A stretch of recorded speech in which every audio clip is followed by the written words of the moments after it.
ॐ नमो भगवते नरसिंहाय।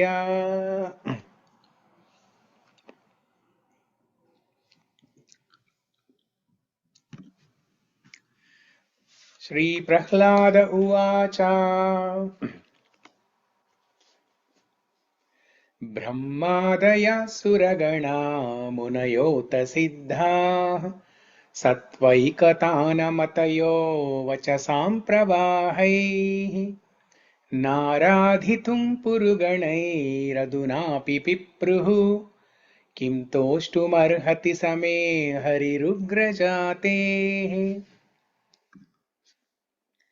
मन्ये धनाभिजनरूपतपश्रुतौझस्तेजप्रभावबलपौरुषबुद्धियोगाः नाराधनाय हि भवन्ति परस्य पुंसो भक्त्या तुतोष भगवान् गजयूतपाय।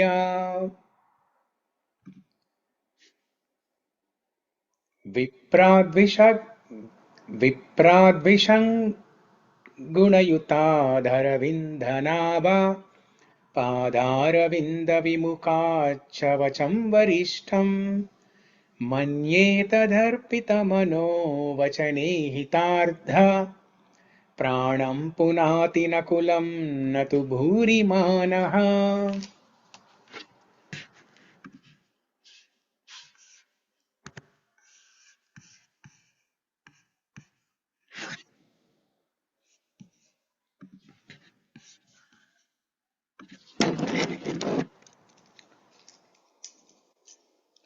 नैवात्मना प्रभुरयं निजलाभपूर्णो मानं जनादविदुषः करुणो वृणीते यद्यज्जनो भगवते विदधीतमानं तच्छात्मने प्रतिमुखस्य यथा मुखश्री।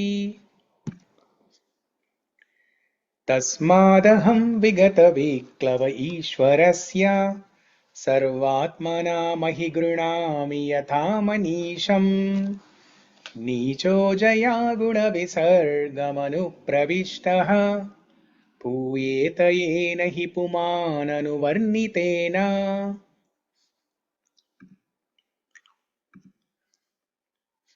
सर्वे ह्यमी विधिकरास्तव सत्यधाम्नो ब्रह्मादयो वयमिवेश न चोद्विजन्तः क्षेमाय भूताय उतात्मसुखाय चास्य विक्रीडितं भगवतो रुचिरावतारैः तद्यच्च मन्युमसुरश्च हतस्त्यगाध्य मोधेत साधुरपि वृश्चिकसर्पहत्या लोकाश्च निर्वृतिमिता प्रतियन्ति सर्वे रूपं नृसिंहविभयाय जनाः स्मरन्ति। नाहं बिभेम्यजतितेति भयानकास्य जिह्वार्कनेत्रभ्रकुटीरबसोग्रदंष्ट्रात् आन्त्रस्रजक्षतजहे सरशङ्कुकर्ण निर्हादभीतधिगिभादरिभिन्नखाग्रात् त्रस्तोऽस्म्यहं कृपणवत्सलदुःसहोग्र संसारचक्रकदनाग्रसतां प्रणीतः बद्धस्वकर्मभिरुषत्तमतेऽङ्घ्रिमूलम् प्रीतोपवर्गमरणं ह्ययसे कदानु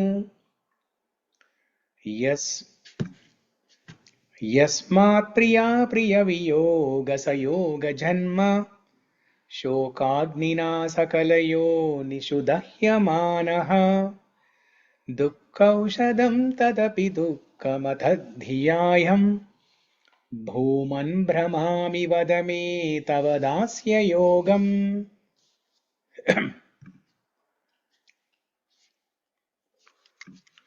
सोऽहं प्रियस्य सुहृदपरदेवताय लीलाकथास्तव नृसिंहविरिञ्च गीताः अञ्झस्तितर्म्यनुगुणन् गुणविप्रमुक्तो दुर्गाणि ते पदयुगालय हंससङ्गः बालस्य नेह शरणं पितरौ नृसिंह नार्तस्य चागदमुधन्वति मज्जतो नौः तप्तस्य तत्प्रतिविधिर्य इहाञ्जसेष्टा स्तावद्विभो तनुभृतां त्वदुपेक्षितानाम्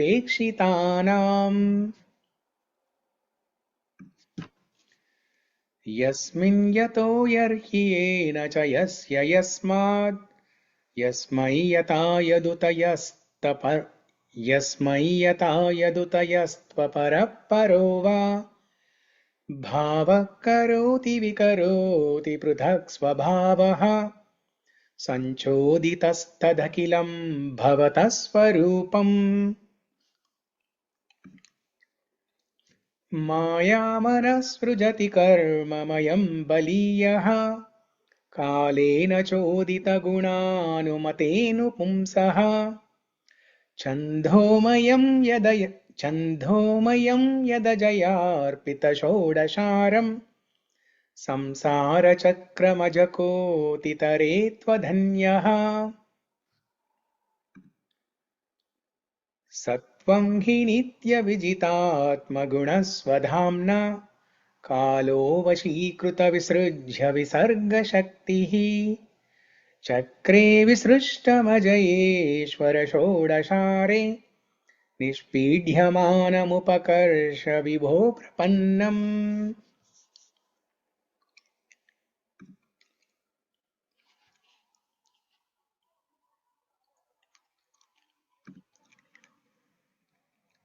दृष्टा मया दिवि विभो किल धिष्ण्यपानम् आयुश्रियो विभव इच्छति याञ्जनोऽयम् येऽस्मत्पितुः कुपितः स विजृम्भितभ्रू विस्फूर्जितेन लुलिता स तु तेन निरस्तः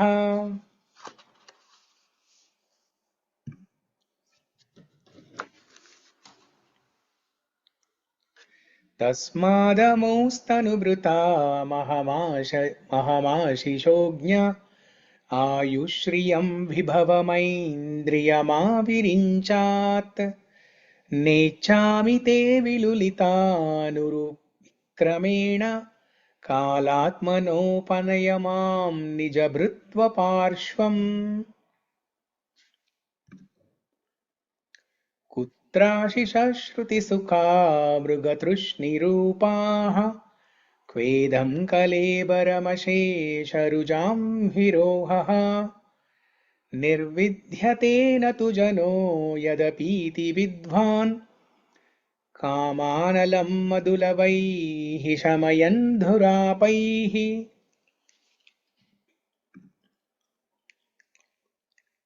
क्वाहं रजप्रभव ईशतमोदिकेऽस्मिन् जातः सुरेतरकुले क्व तवानुकम्पा न ब्राह्मणो न तु भवस्य न वै रमाया यन्मेऽर्पितः शिरसि पद्मकरप्रसादः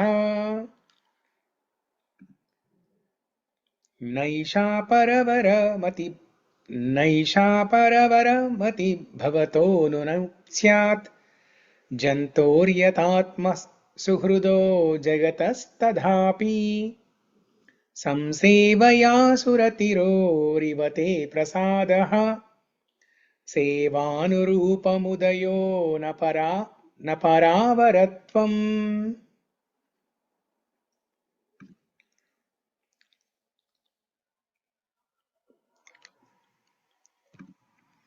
एवं जनं निपतितं प्रभवाहि कूपे कामाभिकाममनुया प्रपतन् प्रसङ्गात् कृत्वात्मसात् सुरर्षिणा भगवन् गृहीतः सोऽहं कथं नु विसृजे तव भृत्य सेवाम् मत्प्राणरक्षणमनन्तपितुर्वधश्च मन्ये स्वभृत्य ऋषिवाक्यमृतं विधातुम् खड्गं प्रगृह्य यदवोच दशद्भितिः सुः त्वामीश्वरो मदपरोऽवतु कं हरामि।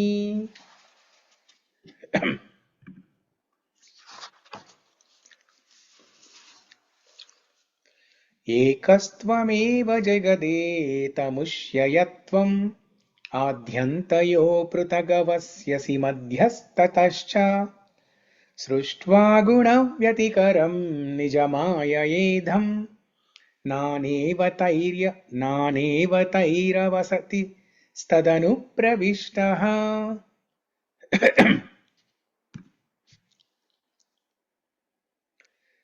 त्वं वा इदं सदसदीश भवांस्ततोऽन्यो माया यथात्मपरबुद्धिरियं ह्यपार्थ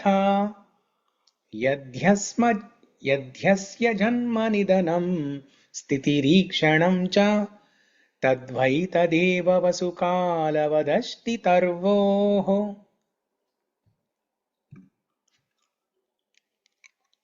न्यस्येद्यमात्मनि जगद्विलयाम्भुमध्ये शेषेत्मना निजसुखानुभवो निरीहः योगेन मीलितदृगात्मनि पीतनिद्रा स्तुर्ये स्थितो न तु तमो न गुणांश्च युङ्क्षे।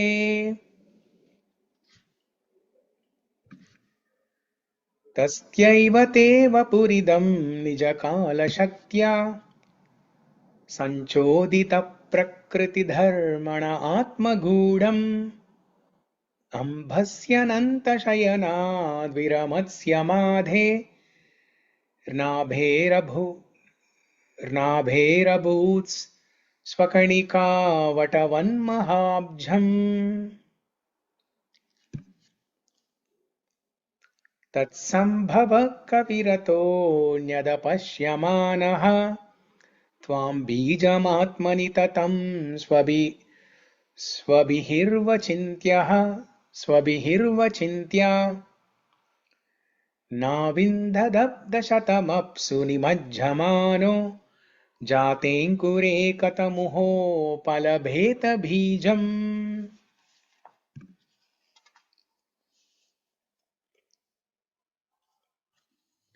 सत्त्वात्मयोनिरतिविस्मित आश्रितोऽब्जम् कालेन तीव्रतपसा परिशुद्धभावः त्वामात्मनीश भुवि गन्धमिवातिसूक्ष्म्यम् भूतेन्द्रियाशमये विततं ददर्श।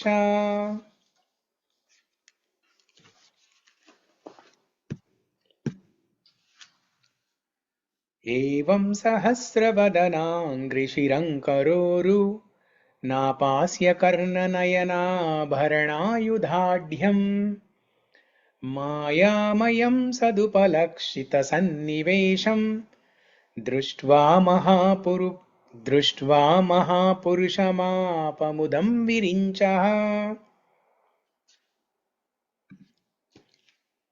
तस्मै भवान् हयशिरस्तनुवं च बिभ्रत् वेदद्रुहावति बलौ मधुकैटभाख्यै हत्वा न यच्युतिगणांस्तु रजस्तमश्च सत्वं तव प्रियतमां तनुमामनन्ति।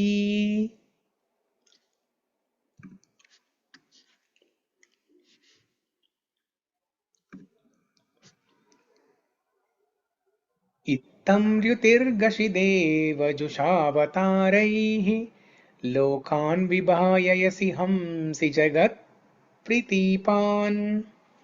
धर्मं महापुरुषपासि युगानुवृत्तं छन्नः कलौ यदभवस्त्रियुगोतसत्त्वम्।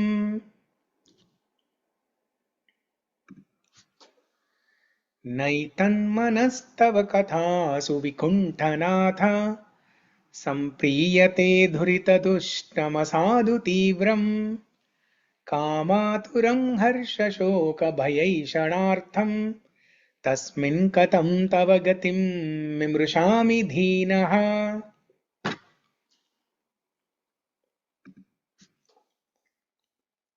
जिह्वैकतोऽच्युतविकर्षति मा वितृप्ता शिष्णोऽन्यतस्तगुदरं श्रवणं कुतश्चित् घ्राणोऽन्यतश्च फलदृक् क्व च कर्मशक्ति बह्यस्नपत्य इव गेहपतिं लुनन्ति।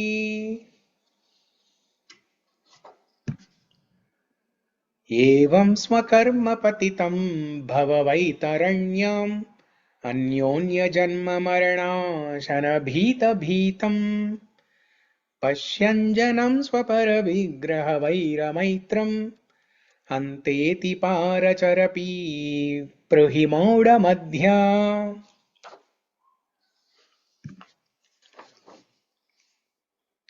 कोऽन्वत्र ते किल गुरो भगवन्प्रयासा उत्तारणे स्वभवसम्भवलोपहेतोः मूढेषु वै महदनुग्रह आर्तबन्धो किं तेन ते प्रियजनानुसेवतां नः।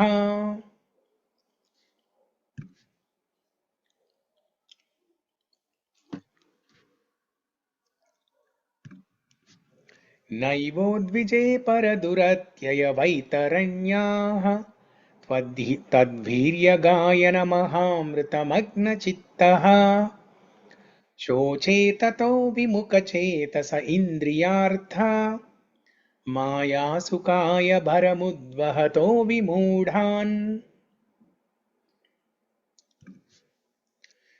प्रायेण देवमनयस्व विमुक्तिकामा मौनं चरन्ति विजनेन परार्धनिष्ठाः नैतान् विहाय कृपणान् विमुमुक्ष एको नान्यं त्वदस्य शरणं भ्रमतोऽनुपश्ये। यन्मैथुनादिगृहमेदि सुखं हि तुच्छं कण्डूयनेन कर्योरिव धुङ्कधुङ्कम् तृप्यन्ति नेह कृपणा बहुदुःखभाजः कण्डूतिवन्मनसिजं विषहेत धीरः।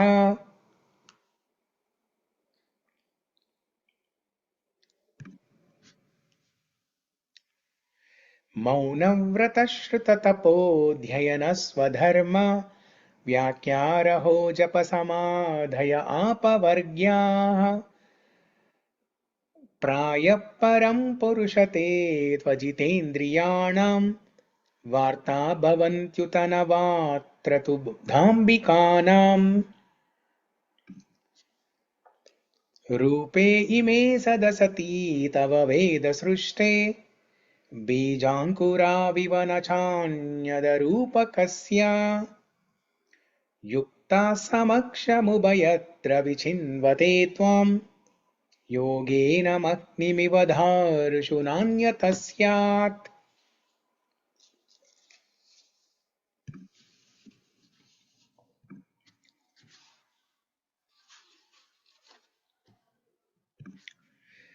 त्वं वायुरग्निरवनिर्विदयं भूमात्राः प्राणेन्द्रियाणि हृदयं चिदनुग्रहश्च सर्वं त्वमेव सगुणो विगुणश्च भूमान् नान्यत्वदस्त्यपि मनो वचसा निरुक्तम्।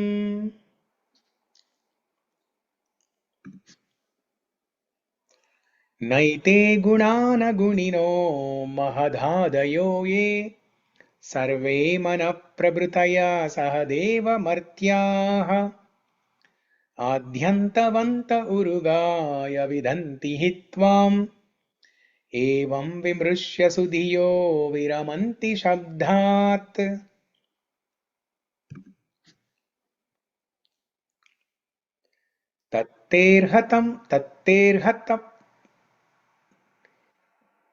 तत्तेऽर्हत्तमनमः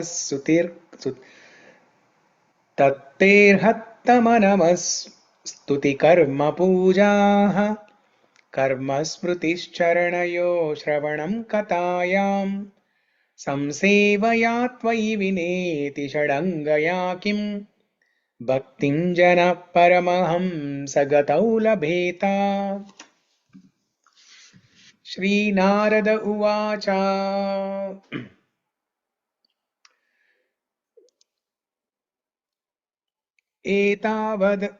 एतावद्वर्णितगुणो भक्त्या भक्तेन निर्गुणः प्रधार्धं प्रणतं प्रीतो यतमन्युरभासत। श्रीभगवानुवाच प्रह्लादभद्रभद्रं ते प्रीतोऽहं ते सुरोत्तमा वरं वृणीष्याभिमतं कामापुरोऽस्म्यहं नृणाम्। श्रीभगवानुवाच मामप्रणीत आयुष्मन् दर्शनं दुर्लभं हि मे दृष्ट्वा मां न पुनर्जन्तुरात्मनं तप्तुमर्हति। प्रीणति ह्यतमां धीरा सर्वभावेन साधवः श्रेयस्काममहाभाग सर्वा सामशितां पतिम्। श्रीनारद उवाच एवं प्रलोभ्यमानोऽपि वरैर्लोकप्रलोभनैः एकान्तित्वाद् भगति नैचत्तानसुरोत्तमः। ॐ नमो भगवते नरसिंहाय।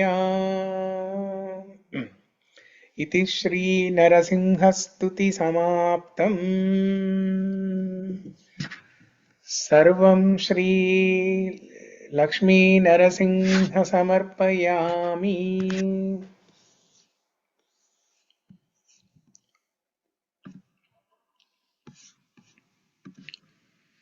Okay, so that was the Prahlada Stuti or Prahlada Kruta Narasimha Stuti, Narasimha Stotra.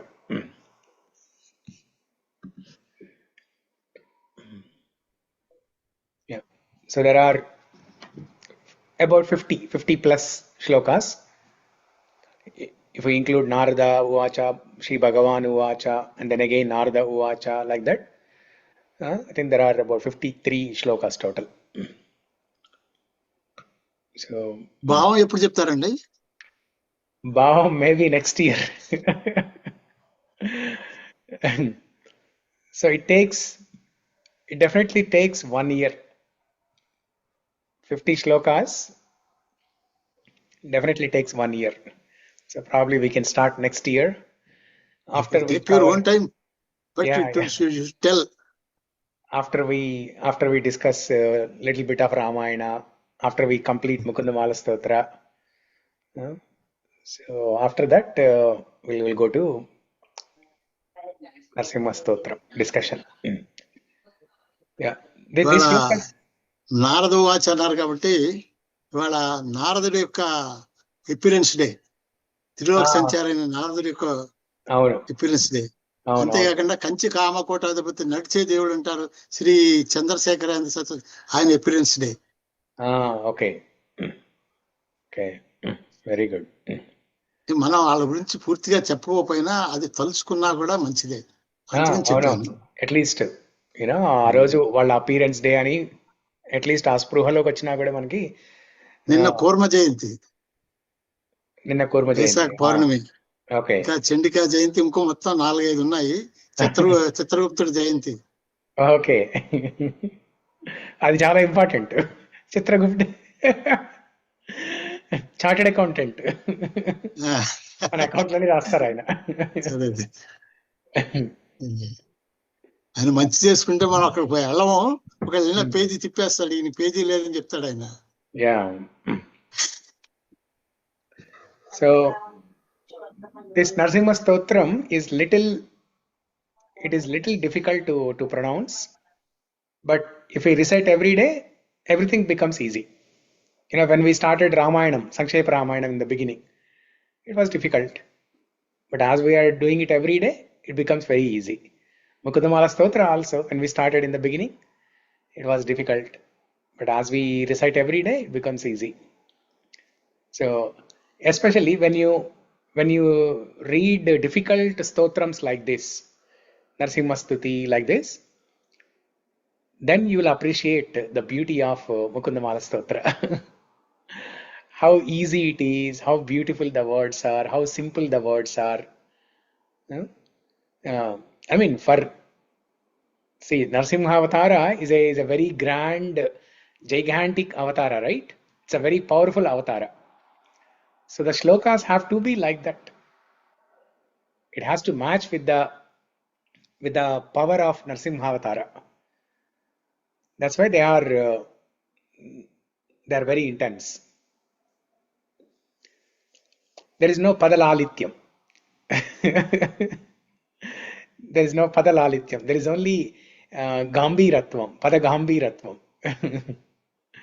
Mukadamala Stotra is all Padalalityam. Very soft, very lovable. Whereas here, Padagambhiratvam. They're intense, deep. So, okay. So with that, we have another half an hour or 40 minutes, whatever time we can. We'll do some Mukundamala Stotra. Okay. So I'll stop the recording here and then start again so that I'll have to